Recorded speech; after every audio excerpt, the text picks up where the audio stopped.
It's old-time hockey, the way you're supposed to play. You throw a little lumber if a guy gets in your way. You play like Gordie Howe or Eddie fucking Shore. We can't all be Gretzky's, the Muse or Bobby Orr's. Hey! A name that doesn't get thrown around a lot when you talk about good players from the 90s is Geoff Sanderson. He would start off his junior career by making a name for himself, winning not only the WHL championship with the Swift Current Broncos, but going on to win the Memorial Cup championship in 1989. He would follow that performance up the next year by scoring 94 points for the Broncos, and ultimately leading to him being selected 36th overall in the second round of the 1990 NHL entry draft by none other than the Hartford Whalers. During the 1990-91 season, Sanderson would score 112 points with the Broncos, 62 of those points being goals in just 70 games. He would see his first action in the NHL, being called up for 2 games with the Whalers, scoring his first NHL goal in the process, and was sent to the Springfield Indians just in time to play one playoff game as the Indians won a Calder Cup championship. In 91-92, Sanderson would see his first full-time action in the NHL, playing in 64 games and scoring 31 points. During the 92-93 season, Sanderson would hit career highs by scoring 46 goals and 43 assists for a staggering 89 points, leading the Hartford Whalers in points that year. He would follow that up with another 40-plus goal season, scoring 67 points for the Whalers in 93-94.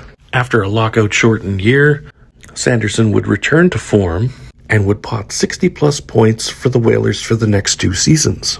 It was the move to Carolina that didn't do much for Sanderson's playing abilities, where he would only play 40 games with the Hurricanes and score 17 points, the lowest in his career so far. This led to Sanderson being traded to the Vancouver Canucks, to which he would only appear in 9 games before being traded again, this time to the Buffalo Sabres. In a total of 75 games split across 3 teams, Sanderson would only pot 29 points. He would play 2 more seasons with the Sabres, where his point production didn't improve too much, scoring only 30 points in the 98-99 season and 26 points the following year.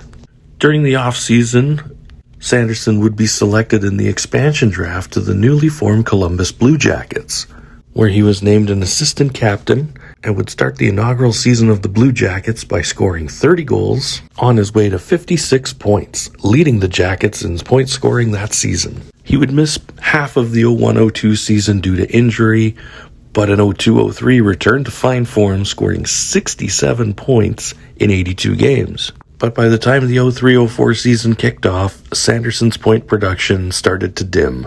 And for a second time in his career, he was traded to the Vancouver Canucks. This time he would play 13 games in Vancouver and score 7 points. Sanderson would spend the 04-05 lockout season playing in Switzerland and would return signing a 1-year deal with the Columbus Blue Jackets for 05-06. This deal would only see him play 2 games for Columbus as he was on the trading block again, this time headed to Phoenix. He would play 75 games for the Coyotes that year and put up 46 points. But Phoenix declined to renew his contract, so Sanderson signed a 2-year deal with the Philadelphia Flyers.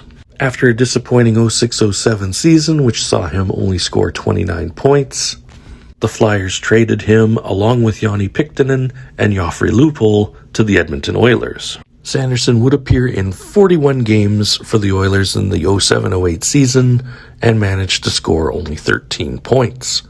At the end of the year, the Oilers declined to re-sign him, and Sanderson decided to retire from active play. In total, he played 1,104 NHL games, scoring 355 goals and 345 assists for an even 700 points. He was a 2-time NHL All-Star, a Memorial Cup and Calder Cup champion, and won 2 gold medals representing Canada at the World Championships. Though he may never make the Hall of Fame, Geoff Sanderson definitely has a career that he should be proud of and should not be forgotten by hockey fans. It's old-time hockey, the way you're supposed to play. You throw a little lumber if a guy gets in your way. You play like Gordie Howe or Eddie fucking Shore. We can't all be Gretzky's, the Muse or Bobby Orr's. Hey! Meh.